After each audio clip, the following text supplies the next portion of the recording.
Hey, this is Andrew, and I am here with Mark. Hey, Mark. Hey, how's it going? It is going great. We have more Age of Ascension spoilers for Keyforge, and we We get to sure talk do. about them. Awesome. I'm excited. Yeah, me too. So we'll jump right into it. This post here, I think this is their last one before release because release is less than a week away. Yes, yeah, it gets released in about 6 days from now, which Yep. is super exciting. Next Thursday. Yeah, cool stuff. I have a box I think in the mail on its way to me. I wasn't cool enough to get any before release, but that's okay. I'm not bitter. I'm just excited. We will move on and Yeah, continue to check the tracking number. yep.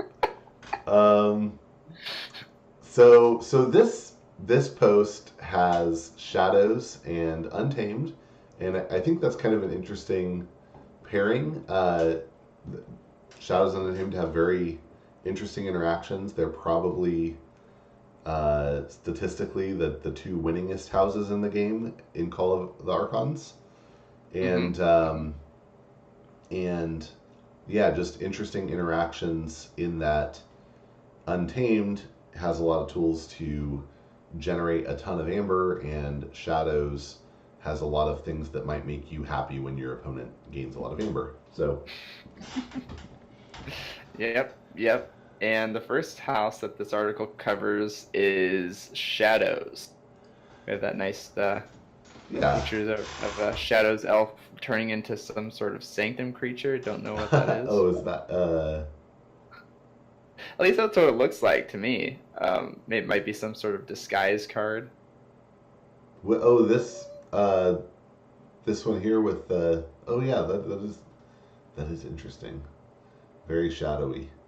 Yeah, Ooh, yeah, man, totally. don't trust anyone.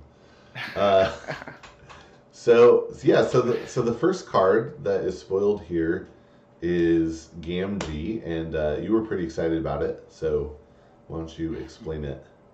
Yeah, so this card's cool. It's a 2 power elusive creature with the Classic Reap shadows. ability. And yeah, classic shadows. 2 power elusive. With the Reap ability, if your opponent has more amber than you, steal one. Uh huh. I like to theory craft Uh huh. with these spoiler cards. And one card I noticed that was still in the set was the Mars card Brainstem Antenna, which Mm-hmm. is the upgrade where if you attach it to a creature, it becomes part of House Mars. Mm-hmm. And every single time you play a Mars card, it readies that creature. So and you're able to use it. So it can turn this creature basically into a nerfed bait and switch if your opponent allows it to sit out on the board for that long by by leaving it there. But Yeah, yeah, cool. Um, yeah, my only reason I'm a little bit salty about this card, I guess, is because uh, so it seems to me like this must be a reference to Sam Gamgee from from Lord of the Rings, and he's not an elf, and he's not even a thief. That would be a Baggins. So I'm just a little. I wonder I that seems like a stretch to me. I don't. I think it would have some sort of flavor text to connect it to that I if mean, that were actually true. what else is I a don't know. what is a Gamgee?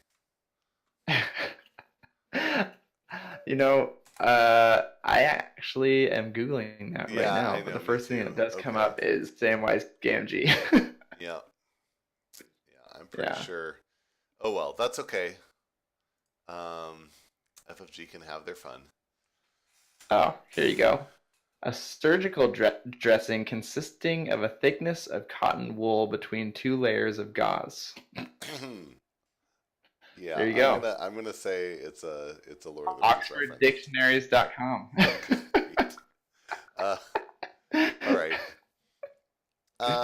So next up we have Furtive Investors, which is an action that gains you an amber when played, and then if your opponent has more amber than you, gain 1 amber for each key your opponent has forged. Interesting. Yeah, this 2 in a row that play around that if your opponent yeah has more amber than you. yeah for sure. Yeah. So this has the potential to be as good as Virtuous Works, basically. You're right. It does. Going back to Gamgee really quick. Um, so this card would kind of work like Neurosiphon in the fact that you would gain the amber from reaping first and then count how much amber. Yeah, no, that's a good timing detail. Yeah, so like you'd have to keep that in mind. That just came into mind right now, and you have to keep that in mind that you gain the amber from reaping first, and then you're able to count and steal if you still have less. Right. Yeah, but if you can get it to fire once, you're going to be pretty happy. So. Right. Exactly. And if more than that, then wowzer. Yeah. Sorry to backtrack, okay. But Furtive Investors is like a Shadows. It can be like a Shadows Virtuous Works, which is pretty cool. I'm not stoked about this. I mean, like compared to Dr. Escutera, I don't know. Dr. Escutera is not a card that I'm like, oh yay, I love this. But sometimes it's very good, so it just depends. Yeah. And so this is another one of those cards that changes late game and changes whether you're ahead of your opponent or not. So. Absolutely. Is that old Bruno back there? Do you think? Oh, it's kind of one of his friends. If it's not like him. a different caricature version of him. Could be. All right. Okay, so next up is Dusk Chronicles, which is an action that gains you an amber, and if your opponent has more amber than you, draw a card, but if you have more than your opponent, archive a card. That's interesting. Awesome. Yeah, I mean, so it's good either way. These last 2 cards, they get better depending on if your opponent has more amber than you. But this one has a little snippet there for if you have more amber than your opponent, it rewards that. So it's one of the first Shadows cards that rewards that. Right. Because it's more of a logo-y type card. Mm-hmm. Yeah, it's interesting to me. Well, first of all, if you break even, then whoops, you don't get anything. But I think that Shadows as a house lends itself to, if you are ahead, you might want to save cards for later. So I actually think that's pretty powerful. I mean, if you have an Urchin in your hand and you're ahead, then you might be really happy to archive it, right? Maybe your opponent has no amber. Right. You're really happy to archive that Urchin. So that, or you archive a Doorstep to Heaven for later on, or something like that. Something that that you definitely want to play later. Yep. Yeah, I think that has a lot of potential. Awesome. Yeah, me too. Yeah. I really like it. Yeah, for sure.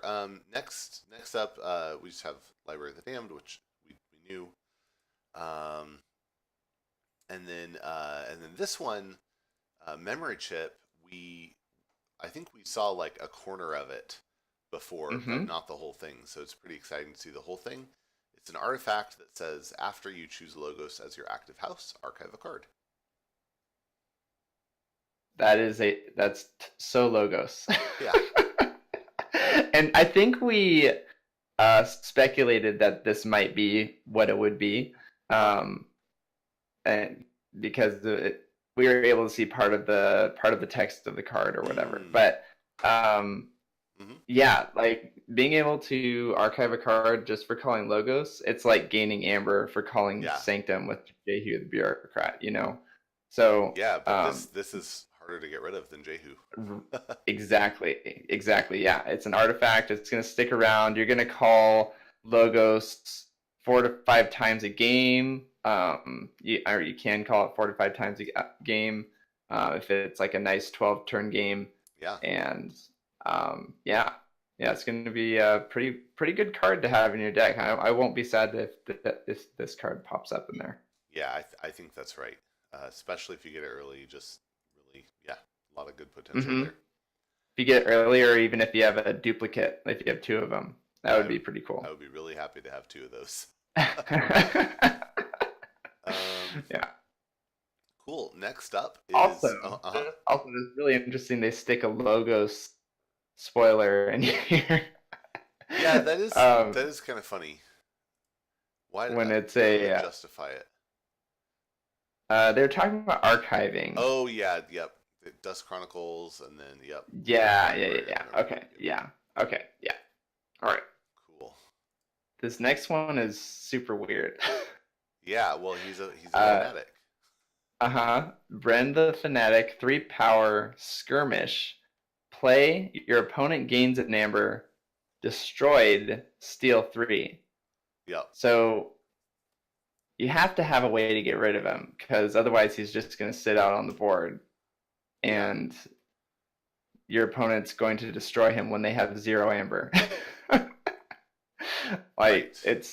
So you need to be able to destroy him when you want, to be able to get the max value out of it. Otherwise, he's not going to do anything for you besides give your opponent amber. So you just need to be careful when you're playing him, it looks like. And you can't kill him by fighting him because he has skirmish. So yeah. So now, couple things. I mean, this is Shadows, so there's a good chance you have a way to kill him yourself. I also now this is a card that wasn't officially spoiled, but it just popped in my mind. So Little Nif is one that got revealed from a deck somebody opened, and it's a 2 power with Omega, Deploy, and Elusive. So you can't put it out until the end of your turn, but it has deploy, so you can stick it right next to Brend.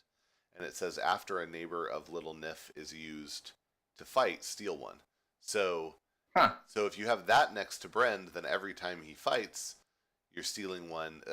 That's kind of a long shot. But I wonder if there are more interactions like that that we're going to see, where maybe there's some extra tools that make it so that your opponent really wants to kill him right away. Right. We'll see. Yeah, it does seem like there's a lot of new abilities and mechanics that are going to be added into the set that we just don't know about yet. It's just that we just haven't seen or haven't, and obviously haven't played with yet because we don't have the cards yet. But I'm excited to see how it works out. Yeah. Cool. And here, speaking of ways to kill Brend, we have Life for a Life, which is an action, gains you an amber, and you sacrifice one of your creatures to deal 6 damage to a creature. That's pretty cool. Definitely you can use it on Brend, and this is sort of like a pawn sacrifice, except not split up. Right, it's dealing 6 damage to 1 creature.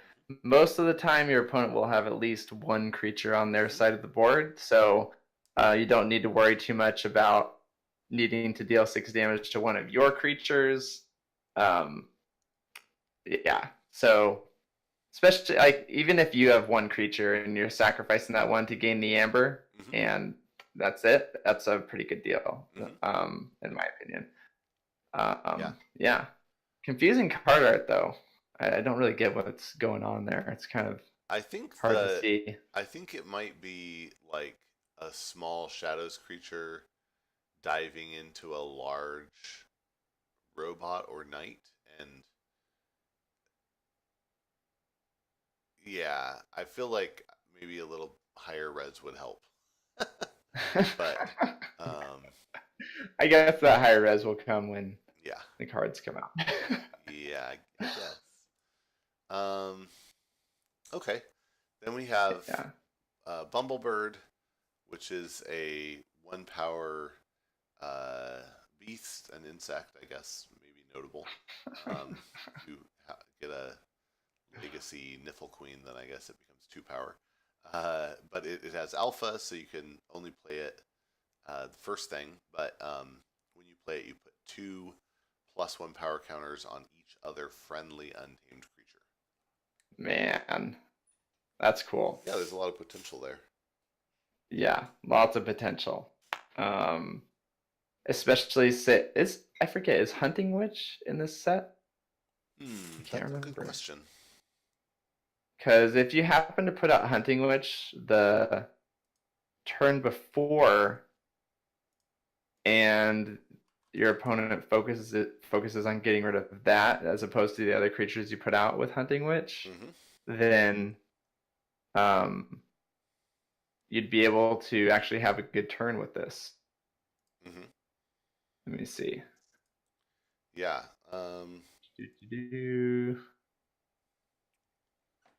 Hunting Witch is out. Yeah, no Hunting Witch this game. Safe way. So. Yep. All right. Yeah. Well. Oh well. My theory crafting has ended here. Hey, you never know. You could still get it. Still possible. That is possible. Yeah. Cool. Okay. Next up is Fang House, which is a 3-power beast in Untamed that has Assault 3 and Hazardous 3. Yeah, it's a impressive creature. Assault 3, Hazardous 3. So effectively, you could do 6 damage to if you're being attacked or if you're attacking, which is cool. Right. It only has 3 power though, so I don't think it would last too long on the board.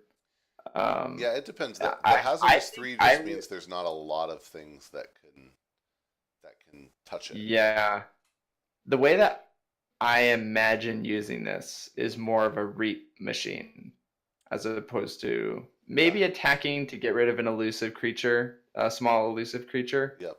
Maybe like a 2 or 3 power one so that it doesn't get damaged in return. But yeah. I think the Assault 3 is going to be really good for taking care of elusives. I could imagine again if this ends up next to the one that lets you steal every time a neighbor fights. That could be pretty useful. Yep.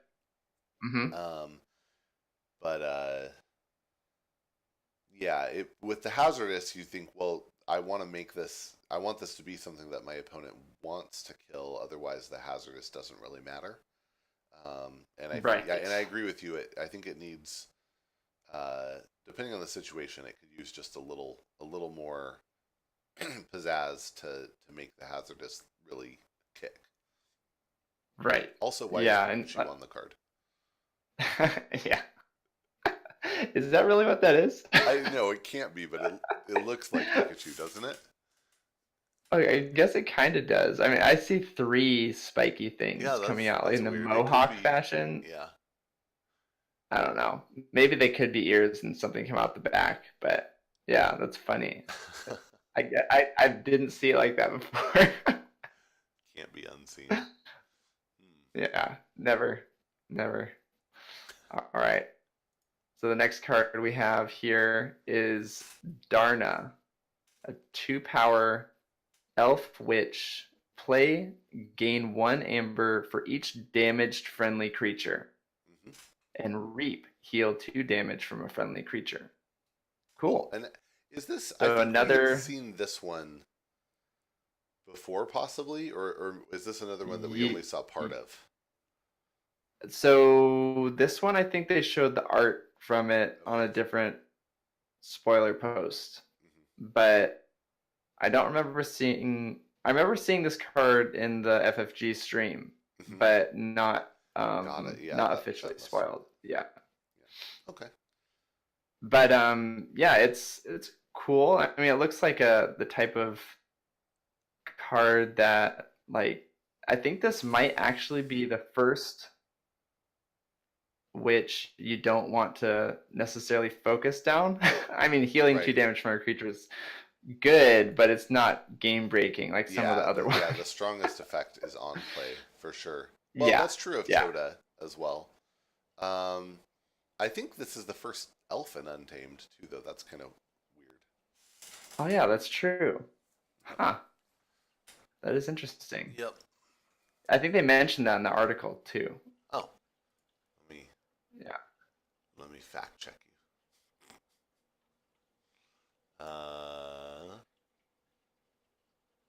Yeah, right Oh below yeah, the she's also an Grovekeeper elf. picture. Yep, yep. Yep. Shadows are not the only elves anymore. Cool. Okay. Well, and next up, Dusk Witch is a human witch, much more menacing looking than Darna. And much more on the level of get rid of this as fast as you can. Yeah, you're right. This is insane. So it's Omega, which is the one, the one okay part. Um, Uh-huh. you can't play anything else after you play this or use anything else. But yeah, she has elusive, and then your creature's interplay ready.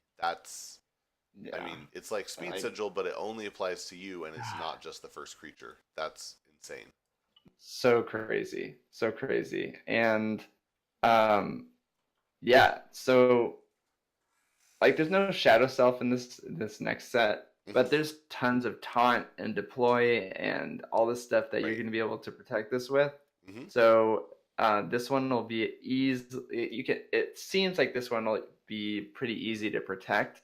Yeah. Um, so being able to just destroy things on the board is going to be really important against a deck with this in it, So like direct damage, or actually the next card will I be can't pretty believe good. it's common too. I feel like this is.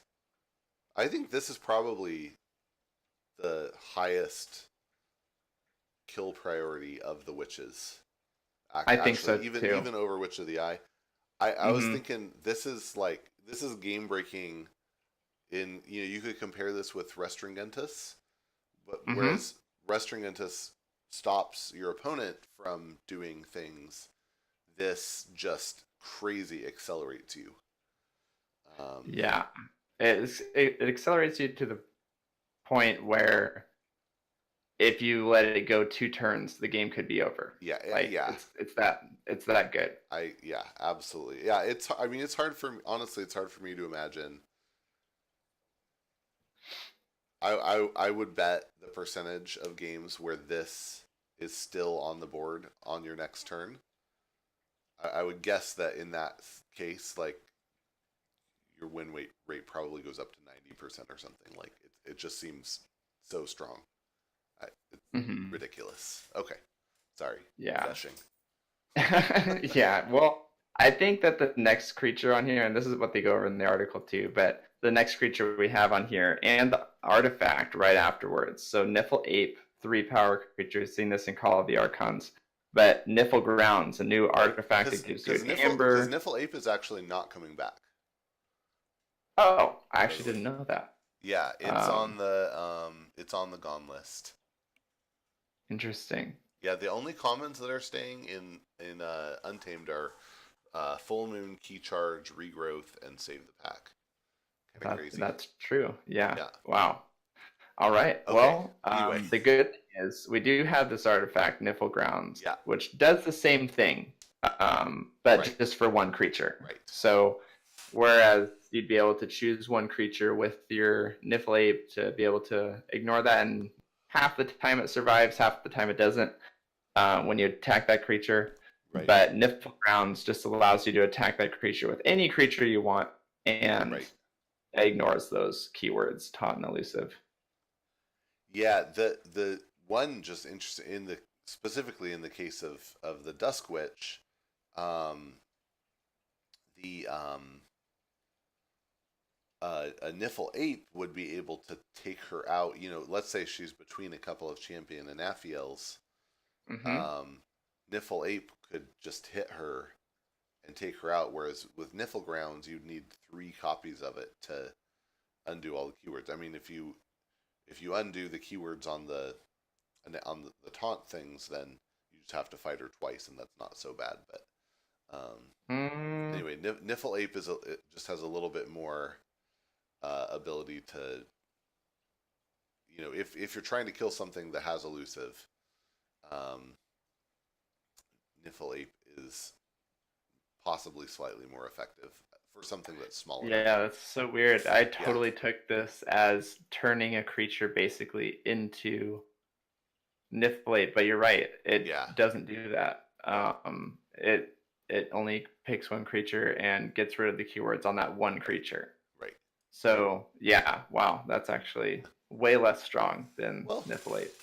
Just depends on the situation, but yep. Yeah. Cool. Okay.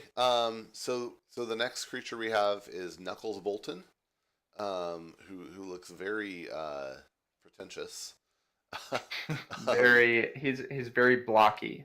Oh yeah, that's true. But he also just seems very pleased with himself. Yeah. Anyway, he's 3 power, an elf thief. He has elusive and skirmish. That's it. Yep.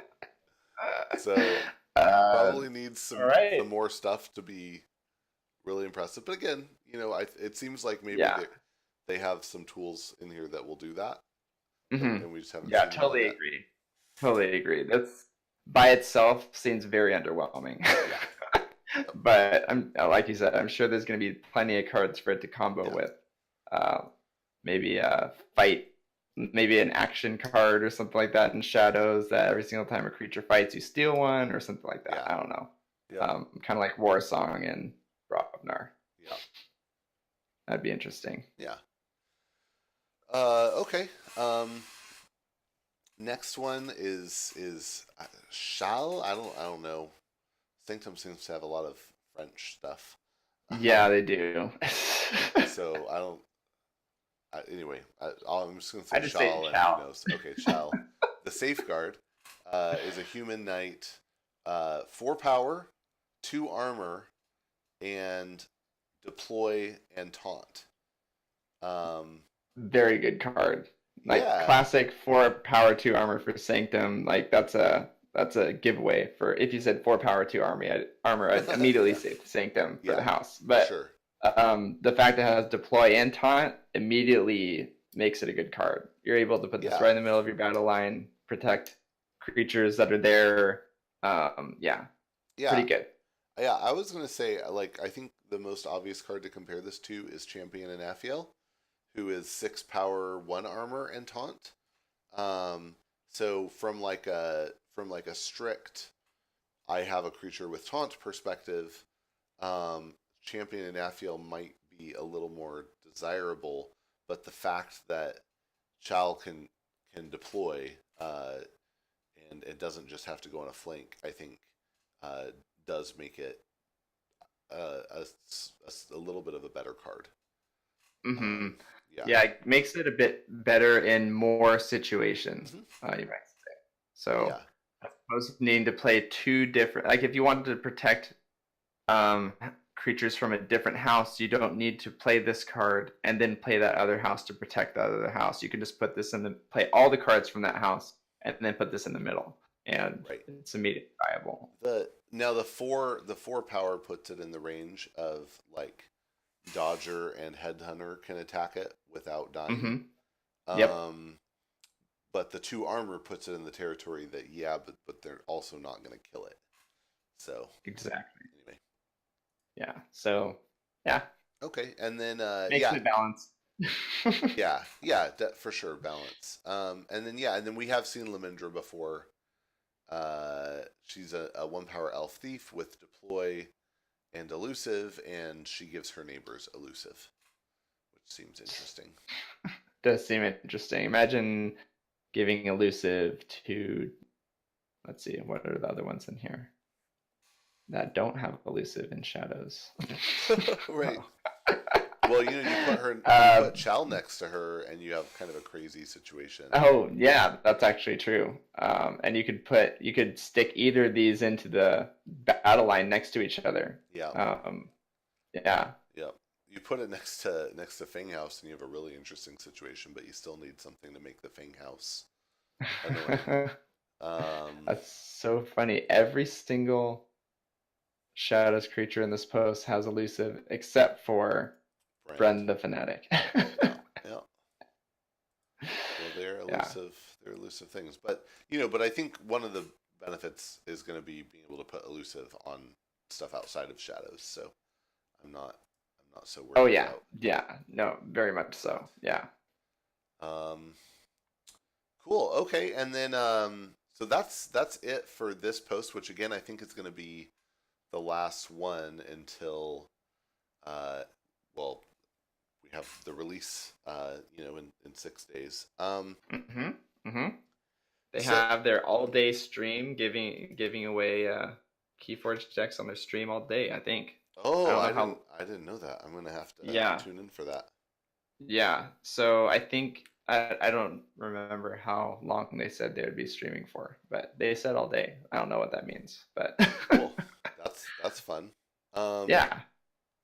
and then so now if you are watching this and you're like, but I wanted to see even more cards before next week. You're in luck. We're not going to cover them all here. Oh We'll my gosh, cover there's so a many. couple. Yeah.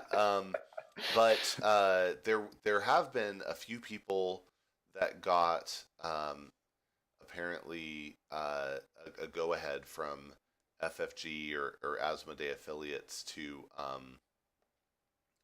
do some more spoilers. And so a lot of cards have been getting spoiled on streams. It's kind of funny. A lot of the images you'll find are not super high quality yet because people are in a hurry.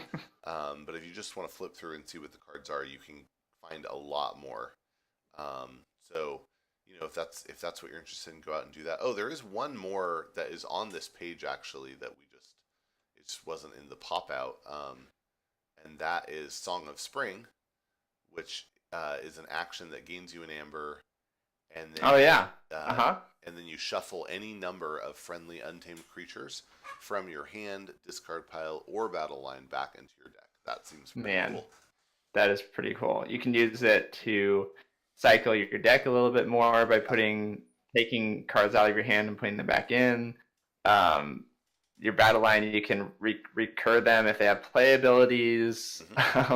and you can choose how many. You don't need to choose all or none of them. You can choose how many you want to do this with. Right. And it's a common, so Yeah. it's wow, a crazy good card. Yeah. It seems like you know, I mean, I'm just thinking comparing it to a Rise, it gives you the amber. It doesn't put stuff into your hand; it puts stuff into your deck.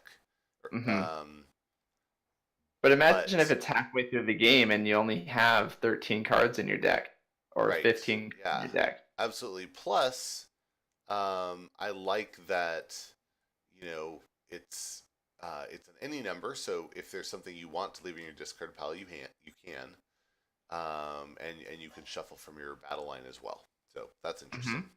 Hmm. Yeah, it's like a delayed potential arise. Yeah, yeah, yeah. Definitely, I wouldn't say worse. It's just different. Yeah. Um, I like that it gives you an amber. It makes it more desirable to play. yeah, for sure. I mean, any number can be zero, so you can, if you want to just play it for the amber, you can always do that. Hmm. Hmm. And like the little almost jungle booky scene there. Hmm. Cool. Okay. Well, Mark. Before we end, we had talked about maybe each sharing what was our favorite unofficial spoiled card that we've seen. So why don't you go first? Yeah, so my favorite unofficial spoiled card so far is Proclamation 346E. It's a Mm-hmm. Sanctum artifact. It is a law. While your opponent does not control creatures from 3 different houses, their keys cost +2 amber. Mm-hmm. And I'm particularly fond of paragraph 2, subsection C. Just Right. kidding. Says Jehu the Jehu. Bearcat. Yeah. Yeah. Nice. So, I think like this shows me that they're really trying to make Sanctum more competitive, Mhm. like bring Sanctum into the more competitive realm. Yeah. Most of the time, you're not going to have creatures from 3 different houses on your battle line. It Right. is very hard to do and very hard to maintain. Um, so, yeah. So anyway, it's most of the time, if you have this artifact out, keys are going to cost +2 amber if you don't have any artifact removal. Right. Um, Right. like the cool part about it is it's a rare card, so Mhm. it's not going to be seen in a lot of decks. Mhm. But the ones that it is seen in have potential to be very strong. Yeah, and this seems cool. I mean, like if your opponent is playing, one of these OTK decks where it wants to like try to forge 3 keys in a turn by doing a crazy Logos Untamed combo, um, this makes it harder for them. They either need to have some way to remove the artifact, which probably means like probably means phase shifting grasping vines or something. So Mm-hmm. it requires a little more of them. That's burning a phase shift use, or it means they Mm-hmm. have to burn phase shift uses on playing creatures from other houses, which they might be able to do, but now you're pushing them into like up against the rule of 6. Maybe they have enough Right. amber generation, but it just makes their thing a lot harder, which I'm a fan of. So Yeah. so it seems Yeah. There's another one that's like this from Untamed. That's a different one. cool. We'll have to talk about more of these cards once they're more spoiled. Yep. Awesome. Okay, and then the one I picked is Bone Rot Venom, which is an upgrade that gains you an amber when you play it, and then it says after this creature is used, deal 2 damage to it. And I'm just excited to see another upgrade that you would want to play on an opponent's card. So far, Mm-hmm. the only one we've seen is super obvious. Caller of Subordination. Yep. Other than that, I can't think of any that you would want to put on an opponent's card. Yeah. Except for maybe like I could imagine a situation where Protect the Weak would be good to put on an opponent's card, but usually no. I've put experimental therapy on an opponent's card. Just for the stun. Yeah. Yeah. The Um, stun and the exhaust. But also, like this one, but that's certainly not what I they're designed for. exactly. Yeah. Yeah. You don't generally want to do that every single game. But it's so funny. I was reading the text from this one on, um, like the first time I read it, and I was like, why in the world would I want to put this on my own creature? And they're Right. like, oh, wait, never mind. They're Right. actually doing something with upgrades. Right. Yeah. Exactly. Yeah. I think it's So cool. that's cool. Definitely up there for the award for simplest card art. Yes. Far. Yeah, it is pretty simple. Like, it looks like I could draw that. Not really, but nice. Yeah. All right. Cool. Okay. Well, thanks for joining me for this, Mark, and to everybody out there, keep forging keys. Have fun.